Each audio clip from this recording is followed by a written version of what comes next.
Et ce soir, on vous parle de la Guinée. 3 ans après la chute d'Alpha Condé et de l'arrivée au pouvoir du général Mamadi Doumbouya, quel bilan pour le nouveau pouvoir? Pour en parler, nous recevons Danza Kourouma, président du CNT, Conseil national de transition.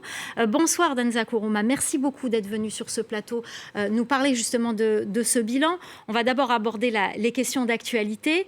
Parlons de la Constitution. L'avant-projet est censé être soumis aux électeurs par référendum avant la fin de l'année. C'était la date butoir posée. Où en est-on sur ce projet-là?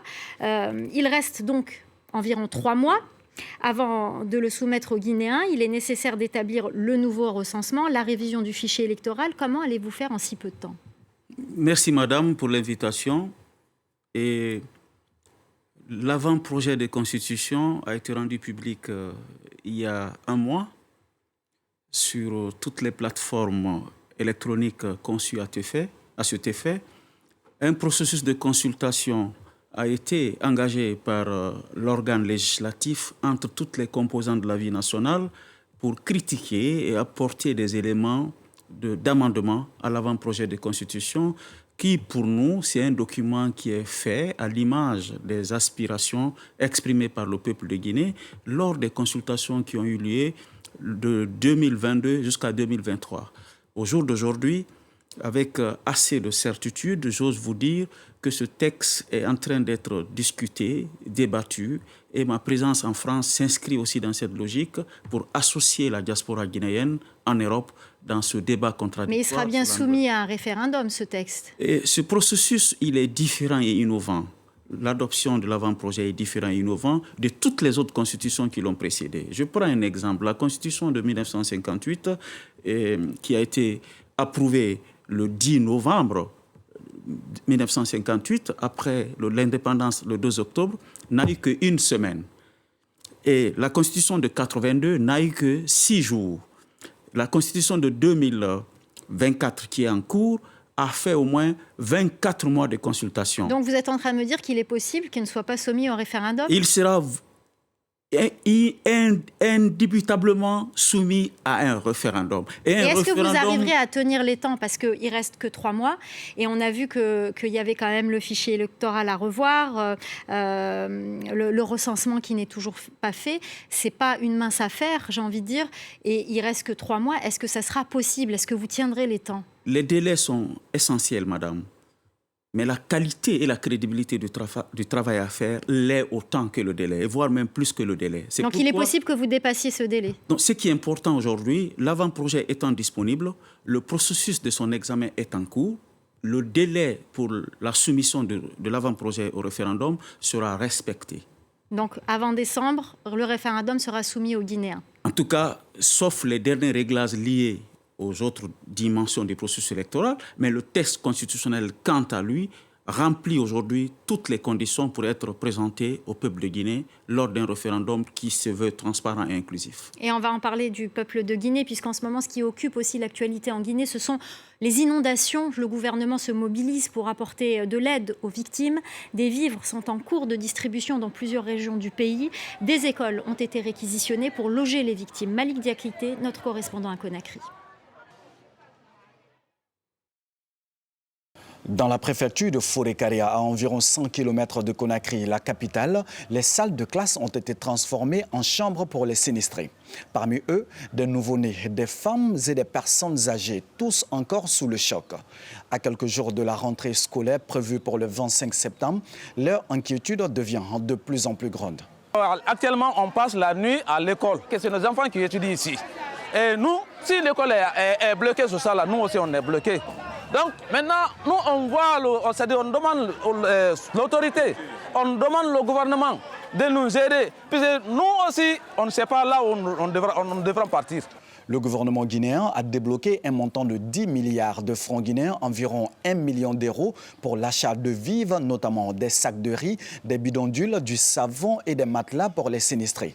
Selon les autorités, les mesures sont en cours pour leur relogement. On a 4 sites comme ça, centres d'accueil, qui est à plus de 900 et quelques personnes qui sont logées et nourries, prises en charge par le gouvernement à travers notre service. Bientôt la rentrée, on était en train de réfléchir avec les autorités pour voir qu'est-ce qu'il faut faire. L'habitat va remonter les informations concernant les maisons qui sont écroulées. On est en train de travailler donc avec monsieur le préfet et son équipe pour voir les mesures à prendre. Selon l'Agence nationale de gestion des urgences et catastrophes humanitaires, les pluies diluviennes qui continuent à s'abattre sur le pays ont fait 4 morts et des milliers de sinistrés.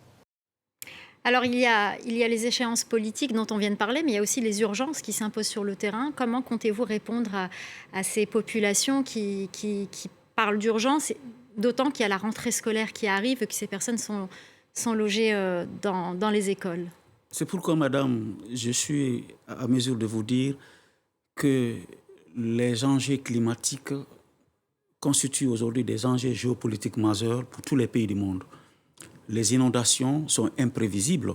Notre pays est le château d'eau de l'Afrique de l'Ouest. C'est l'un des pays les plus arrosés de l'Afrique de l'Ouest. À côté de ces atouts pour l'agriculture, il y a le revers de la médaille, qui est la surabondance de la pluie. Mais ce qui est important à signaler, la capacité de réaction de l'État face à ces catastrophes s'est améliorée d'une année à une autre. Et aujourd'hui, j'ose vous dire que toutes les mesures seront prises pour soutenir les familles, pour que l'impact sur la rentrée scolaire soit amoindri à cause de l'urgence et de la vigueur de l'action humanitaire et de l'action de solidarité qui est mise en cours. Alors, permettez-moi d'insister, quand on voit cette situation sur le terrain causée par les aléas du climat, on se demande aussi comment vous allez pouvoir, encore une fois, organiser une élection alors que les pluies continuent à s'abattre sur le pays, que les routes sont barrées, que la situation semble se compliquer encore plus sur le terrain. La Guinée, c'est un pays sur le plan climatique qui est structuré en 2 saisons, une saison pluvieuse et une saison sèche. Alors, je crois que les mois pour organiser les élections en Guinée dans la pratique et selon l'histoire, c'est la saison sèche. Donc, nous prenons, quand l'échéance électorale tombe sur la saison pluvieuse, ce sont des contraintes qui poussent l'administration électorale à proposer un décalage de la date des élections. Mais on n'y est pas encore, parce que le mois de décembre n'est pas en réalité un mois de grande pluie. Donc c'est pourquoi il est important de situer le processus électoral entre la fin de la saison des pluies et le démarrage de la saison sèche, qui est un calendrier imposé par le climat et non selon la volonté des politiques. Le climat change beaucoup et le calendrier pourrait changer aussi du coup. Ce n'est pas du tout lié parce que la saison sèche ne change pas. C'est clair, on a 6 mois de saison pluvieuse, 6 mois de saison sèche. Nous faisons de telle sorte que la planification du processus électoral respecte, n'est-ce pas, cette répartition, n'est-ce pas, des délais en fonction de la géographie et du climat. Alors, on va revenir à cette constitution. Elle devra remplacer la charte de la transition. Dans cette charte, les membres de la transition s'étaient engagés à ne se présenter à aucune élection. Qu'en est-il du projet de constitution? Cette clause semble avoir disparu du nouveau projet de constitution. Heureusement, d'ailleurs, vous présentez la chose très bien. Vous parlez de charte de transition, vous parlez de constitution. Alors, ce qui est important, une constitution est caractérisée sur le plan universel par sa généralité, son caractère impersonnel et son intemporalité. En aucun cas, on ne peut citer des clauses particulières de candidature dans une constitution. Aucune constitution du monde, fût-il un pays en transition, n'a listé une catégorie de personnes qui peuvent être candidats ou pas. Ce qui est important, faisons une lecture différente entre les aléas dictés par la situation politique et la Constitution qui doit demeurer la loi fondamentale du pays. Alors, dans ces cas-là, est-ce que, malgré tout, bien que ça ne figure pas dans le nouveau projet de Constitution, est-ce que les membres de la transition vont respecter leurs engagements, y compris le général Mamadi Doumbouya? Est-ce qu'il va ne pas se présenter comme il s'était engagé? Jusqu'à preuve du contraire, ce débat n'a pas été remis en cause. Et ça n'a pas fait l'objet de débat dans le pays. Ce qui est important, la Constitution doit organiser la vie politique de la Guinée les 30 ou les 50 années à venir, sans rentrer dans des spécificités conjoncturelles liées à la politique. Donc, ce qui est important, j'ai l'obligation de faire une lecture différente entre ce qui est norme constitutionnelle et ce qui est les éléments des aléas politiques. Alors, dernière question, rapidement, mais très importante, la question des droits de l'homme. On note, et on en parle souvent dans nos journaux, la disparition de Fonike Mengue et de Biloba. Donc, ils ont été portés disparus. La justice s'est désolidarisée. La justice guinéenne a dit qu'ils n'ont pas été arrêtés. Les témoignages parlent d'une arrestation par les militaires. Qu'en est-il de leur sort? D'ailleurs, leurs avocats ont saisi la CEDEAO. Merci beaucoup, madame. La Guinée est un pays de droit. Et ce caractère a été renforcé pendant cette transition, qui est l'une des transitions qui se bat dans la mesure du possible pour respecter la légalité des choses. La justice ne s'est pas désolidarisée.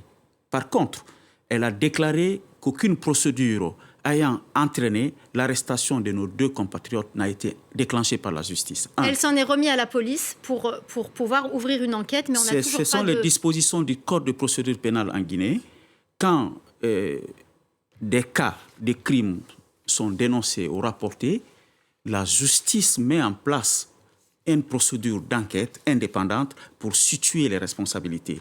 Et aujourd'hui, en tant que responsable du Parlement, nous sommes mis par le principe de séparation des pouvoirs. Dès que le procureur se saisit d'un dossier, il faut faire confiance à la procédure judiciaire. Et nous sommes aussi préoccupés par la situation de nos 2 compatriotes et d'autres Guinéens d'ailleurs qui sont dans la même situation. Mais je vous garantis, madame, nous avons une justice qui se bat selon les règles et procédures établies en la matière pour que la lumière soit faite sur ces allégations. Nous suivrons le cas de ces 2 personnes. Merci beaucoup.